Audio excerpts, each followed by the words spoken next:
Irish. You should hit the spotlight by the time Jesse is done introducing you. You shouldn't leave the wings when his sentence ends. You should already be here. My first improv show was a serial style improv show. So it works the same way that the D&D show does, where we choose characters and a plot and a location, and every episode continues where the last one left off.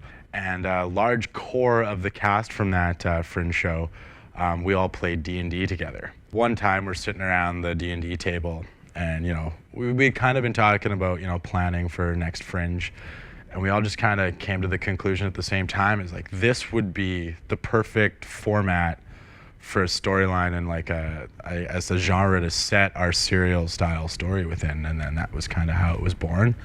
And fueled by Jägermeister and marijuana, and then we put it together. A brief history of Dungeons and Dragons Improv.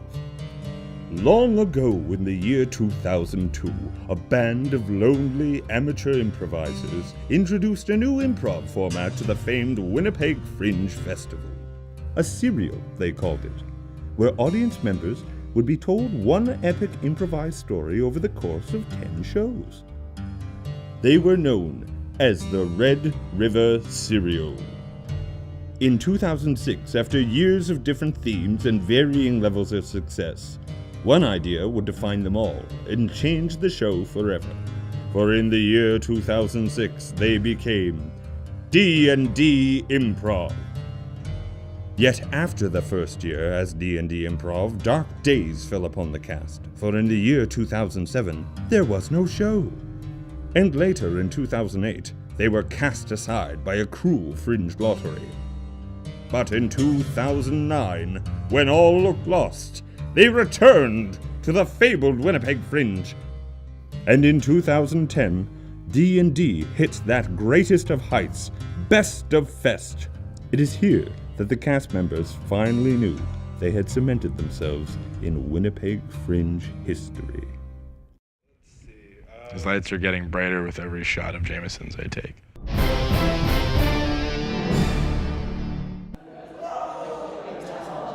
Ladies and gentlemen, we're a week and a half, less than a week and a half away from Fringe opening, our first opening night. We've only now just chosen our weapons, and we're only now starting to learn how to fight with these weapons. So we're a little behind. Combat's important to the show from an entertainment standpoint. The audience loves to see our ridiculous, cheesy battles. Sometimes the rolls don't work your way and the wrong person wins the fight for the story, but then that's the fun of it. Now how do we fix this problem? But for the most part, it's the relationship scenes and the character stuff that's the real meat of the show.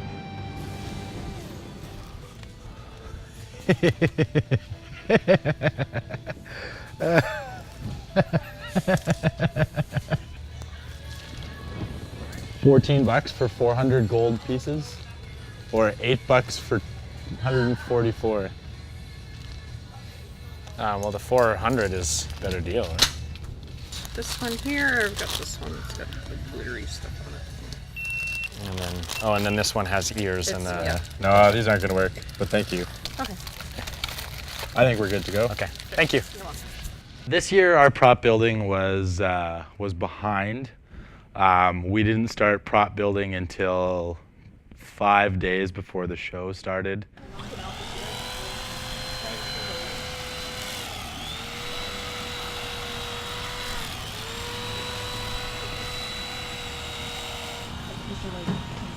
Some good work, Aaron. Oh no. Yeah, this one goes here. So that one's backwards, so we fucked that up. I didn't know you could fuck it up.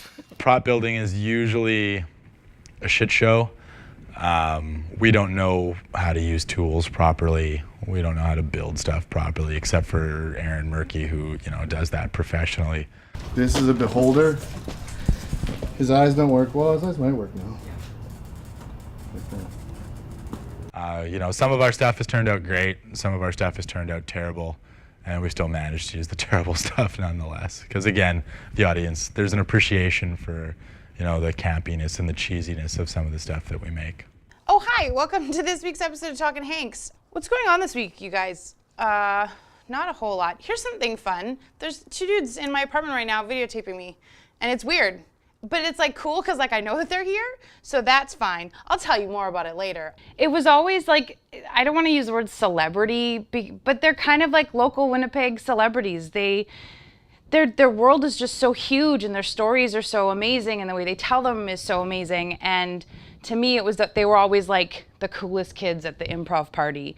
And the fact that they asked me to do it this year is kind of unbelievable. Integrating a new cast member can be tough at times. We're generally pretty selective about, you know, who we pick. You know, we want to pick somebody that we know we're going to get along with, you know, that we dig the cut of their jib as far as, you know, their improv goes. So, you know, a little bit of both. I can't really believe that I'm still in it. I'm probably, even Wednesday just before the show, I'll be like, oh, this isn't for real, nah.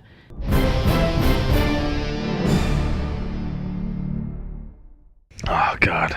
Okay. My life is a mess.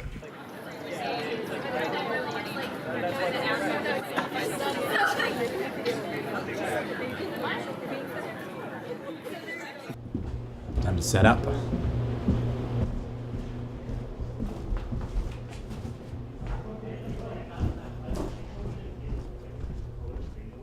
He's gonna be here shortly, and his stuff's easy, because I mean the DI and everything's already set up for Paul. You good? Yeah, I think so. I just wanted to make sure that What am I doing?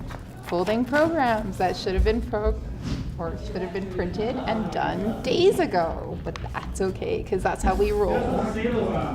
Yes, we are. We're being honest, remember? That Luke was doing for you guys that you need me to call. Can I help with anything? no 10 and 5-minute calls would be perfect. No, you know what? I think we're good. Okay. Yeah. I'll help tomorrow. This year was a different year. You know, every year everybody gets older. We all have, you know, people are buying houses or starting families or furthering their careers. Had this been the first year that the show was on, this year would have been a disaster because we were disorganized. But, you know, because we've been a cast and a family for so long and a show for so long, you know, that kind of eased the burden. D&D classic creature, a treasure chest. Looks like an ordinary treasure chest, has teeth. It's called a mimic. Girlfriend of me made it out of cardboard. Looks pretty good. Let's see how she runs tonight, huh? Let's take her for a spin. Hopefully nobody body slams it into pieces before the show starts. Wouldn't be the first time. I'd say the costumes are a big pull for the show. On one hand, it's fun to have campy, cheesy costumes, but then on the other hand, it's good to have costumes that look good. You know, we have a good stock of different costumes and different prop pieces and stuff like that. So, you know, the first step is to kind of look through what we already have and see if there's anything that you can reuse. I buy stuff or I have somebody make something for me. I'm not a very crafty, creative person. Sam, on the other hand, is the type of person that will go and will buy pieces and then build all of his costumes from scratch. We can take parts and put them together into interesting combinations. Like, what if we took a skull and we gave that skull a beard, and we gave that bearded skull a fun little toque? Already we've got a new character. It can either be an inspiration of, what do I want to see? I want to see a giant caterpillar try and eat people, so I'm going to call it the Splatterpillar. I'm going to take a sleeping bag and I'm going to put like a football helmet on, and that's going to be the costume right there.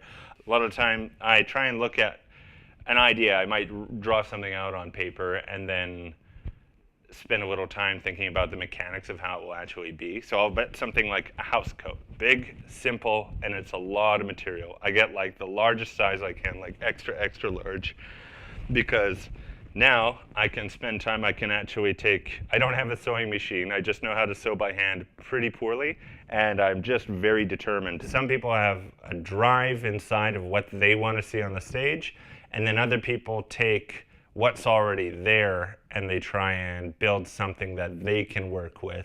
People put a lot of passion behind their characters, and it's fun seeing what people what people create and how much energy and effort they put into these characters, you know, that we want the audience to either fall in love with or hate. Okay. Hi. Hello. So much to talk about, so much to do. Hi, what's happening? How's it going? Okay, great. So you Yeah, what about me? are in the Dark Tower, which Yeah, is your tower. It's evil. That's your house. That's where you live. Hey, Jeff. You, Chad. Very first scene, Yeah? you and Sam are just completing a quest, and you're on the very last boss of this quest in the Iron Mines. He's the boss. You're gonna fight. Great. Hopefully you die. So Jesse's got a big role. He needs to take all these characters and find a way to build a world around them that makes sense. And sometimes we're on board with what he's got going on, you know, and sometimes we don't get it and we just go off on our own. This year there's going to be two things that people are looking for. There's going to be a crown and a book. And the crown can kill anybody who's evil. And the book literally defines who's evil. Because he's not in his eye or not. Yes. Should I have this? It's what I use to see my family. Absolutely. Okay, You should. great. The improvisers will create their own characters, and they'll do it by themselves, and then they'll let me know what they're doing, and I'll try my best to make it all work. Is everyone good with what's basically happening? Yeah. Going to a shadow creep. Sometimes they intentionally try and mess me up, and that's really where the best magic happens.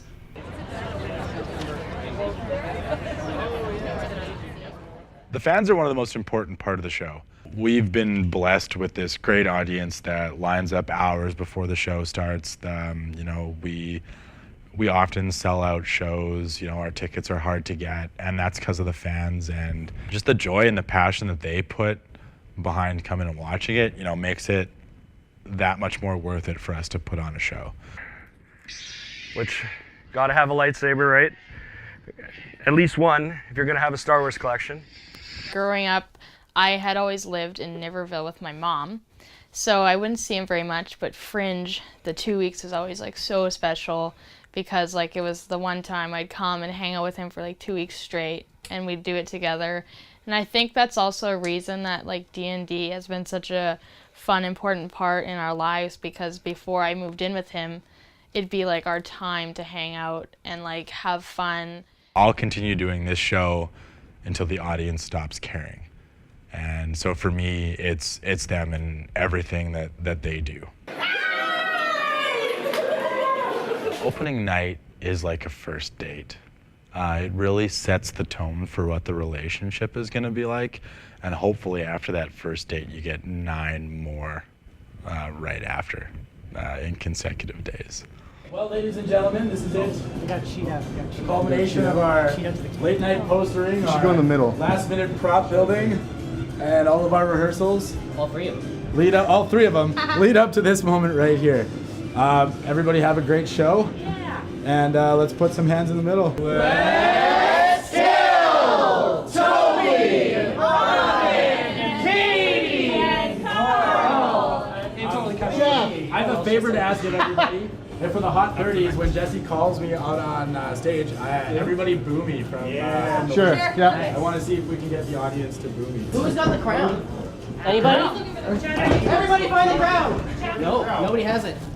Nobody's got a crown. Okay, well, it's no longer a crown. It's Power coins. it's a bag of coins. What about this helmet? We're using a helmet later. Okay. Yeah, we forgot one of the central props in the first night, and we just dealt with it by pretending that prop was another prop.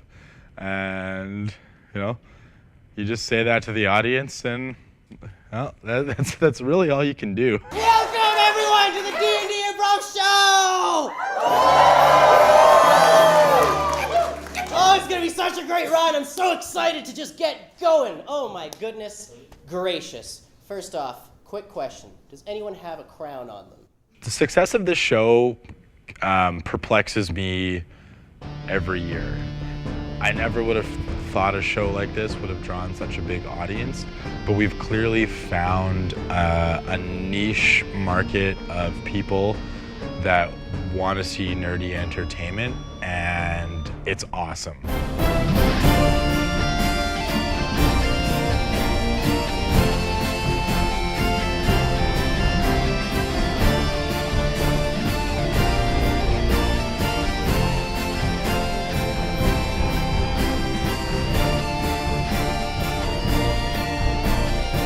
never would have thought a show where we dress up like knights and goblins and swing fake foam swords at each other would get this big of a reaction and would be this popular. But I'm so happy that it does, because it allows me to continue to do this year in and year out.